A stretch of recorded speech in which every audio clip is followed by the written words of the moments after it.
I'm looking at you through the glass. Don't know how much time has passed. Oh God, it feels like forever. But no one ever tells you that forever feels like home. Sitting all alone inside your head.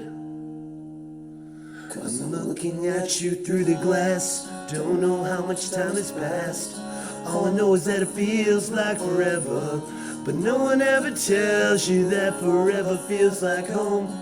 Sitting all alone inside your head. How do you feel? That is the question. But I forgot you don't expect an easy answer.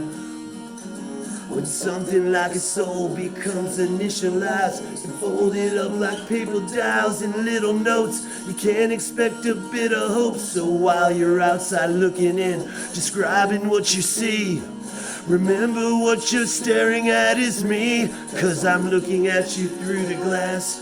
Don't know how much time has passed. All I know is that it feels like forever. But no one ever tells you that forever feels like home. Sitting all alone inside your head. Alexa off. All right, this is the XRP Cowboy. Hi, this is Billy. I want to talk about why that video I left the other night when I said when we were at 50 cents, if you're new to this game, to just sell if you weren't wanting to sit on it for a while because you were going to get wrecked. I don't want anyone to get wrecked. And if you held, you're not going to get wrecked. You're going to make your money back. But I said it could go up to 70 cents and then in a blink of an eye come all the way back down to 36 cents. It went up to 74 cents and it came down to 36.4. How did I know that? And I said because these people that have huge stacks want to increase their stacks, and they don't sell all their shares. They're not at risk of losing their whole stack, but they're selling 10%, 20%. But to the average retail investor, that could be hundreds of thousands of dollars. And they know it's going to bring the price down, and they know they're going to buy it back at a significantly lower price and just increase their bags. So it's the blood of me and you, the retail investor. But that's not what drove me nuts. I knew that was going to happen. And so did you. If you listen to the XRP Cowboy, hey, this is Billy. If you listen to Billy, he said the same fucking thing, okay? Billy says shit all the time.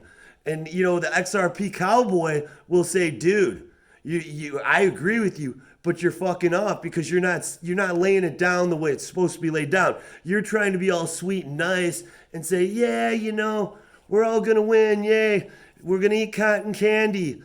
And I want to say, just say this shit is fucked up because they're going to fuck you and they're going to take your shit. But eventually we're going to fucking punch them in the teeth and wear their teeth as a fucking charm around our neck and say, look, I took your tooth, motherfucker. That's what the XRP Cowboy wants to say. So it's tough being me.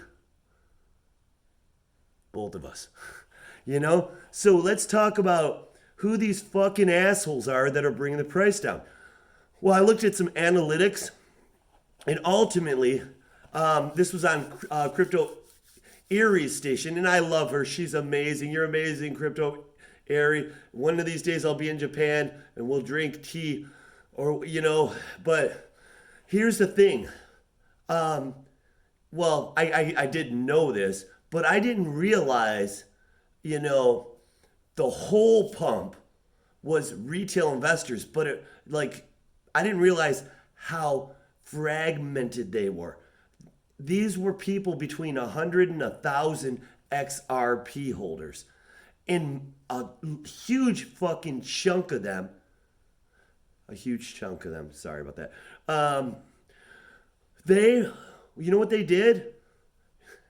I mean, I'm going to say it. I'm going to say it. Should fucking say it, the Cowboys saying, say it.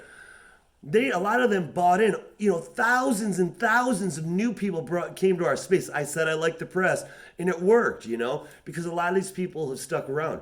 But what I didn't know was it was all these small bag holders. And I'm not saying you're small because you're going to make a lot of money from this. But They're the ones that cranked it up. It was the biggest push with volume since we, back in 17, 18, or, the turn of the year, where when we pumped it to $4. And that was retail too. It was second to that. But this is the thing. This is the thing. Why would these whales want to sell off and steal more tokens from us? Why would they do that? Because they want it to go high too, right? That's why they're not selling their whole bags. Or maybe they would if they could. Maybe they would if they could. I know you are. I know you are, and whatever. What is that old expression? I know you are, but what am I? I know you are. That's how I feel. Now, here's the thing. Here's the thing. Here's the thing. These big, huge bag holders, they're not trying to take a little bit of profit so they can pay their fucking mortgage payment or pay their late car payment because they were drinking in the garage and they got a little careless with the booze and decided to put it on XRP, right? Like a horse bet. Those guys aren't those guys, So here's the thing. Why would they sell off? Well, they don't need the money for, immediately, but this is the real reason. If you want to know the truth. Okay? So if this was an investment firm trading XRP, I would say, well, that's how they make their money. They borrow from the shareholders, knowing they might have to cover them, but they have other assets to do that, and they trade them. And then that hedge fund makes their own capital through trading within, the market that they own or their investors have trusted them with. So think about it like this. We'll dumb it down because the cowboy says don't do that, but Billy likes to simplify things.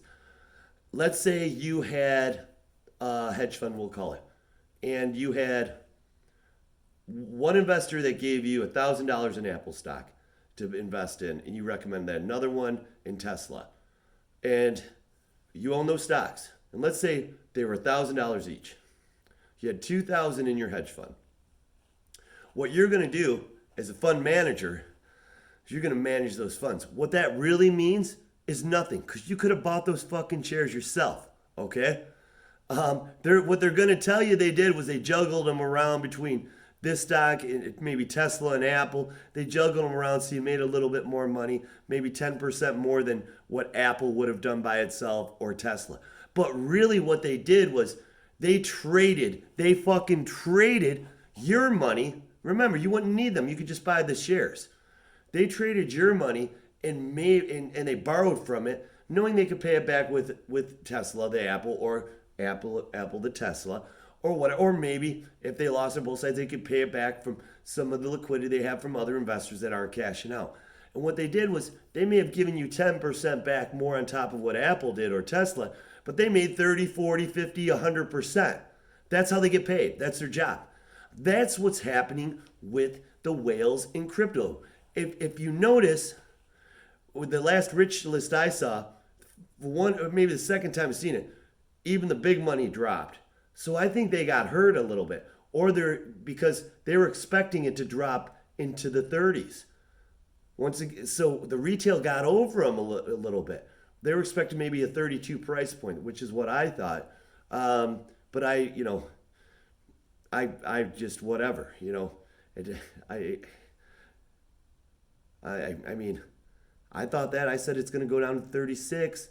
And it did. And then I said, but you got to be prepared for 30 cents or 29 cents. And that could be in the cards coming. Maybe they're waiting to buy back. But they could be in a bull trap where they sold those.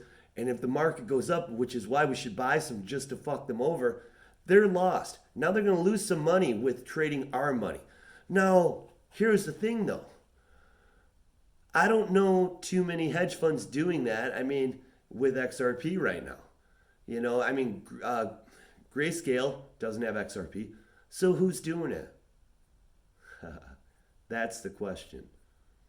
It's not individual holders. Remember, that 1% isn't one person, okay? It's multiple people. And there's, some of it's exchanges, some of it has to be that. So here's the thing. Do you think it's possible that maybe the exchanges that hold these XRPs, I'm not saying they're selling your XRP, but do you think it's possible maybe they're the ones that sold and dumped on the market? Like that Coinbase transfer? You know, it has to be them. Because I'll tell you what, if I owned billion or 3 million XRP and there was a pump coming tomorrow, I wouldn't be selling mine quite yet. Okay? So, food for thought, thought for food. The XRP cowboy is always right. And you know, you play with razor blades, scratching yourself like the pain will make you safe. Your scars, they stay.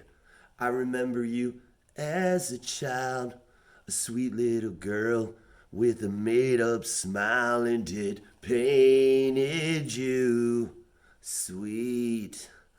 Now run, I'm coming so far, I feel you coming. Scratch the skin, stick it in, 'cause my stain's black. Little Aggressive, one of my old songs from my band. Hey, have a good night, my dreamers. Hope I wasn't too aggressive. Well, I hope the cowboy wasn't too aggressive, but sometimes he gets a little angry.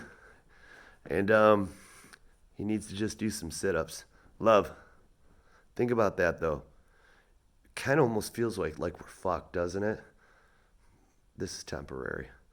And this is why we need a market cap of like $60 billion, something to limit this.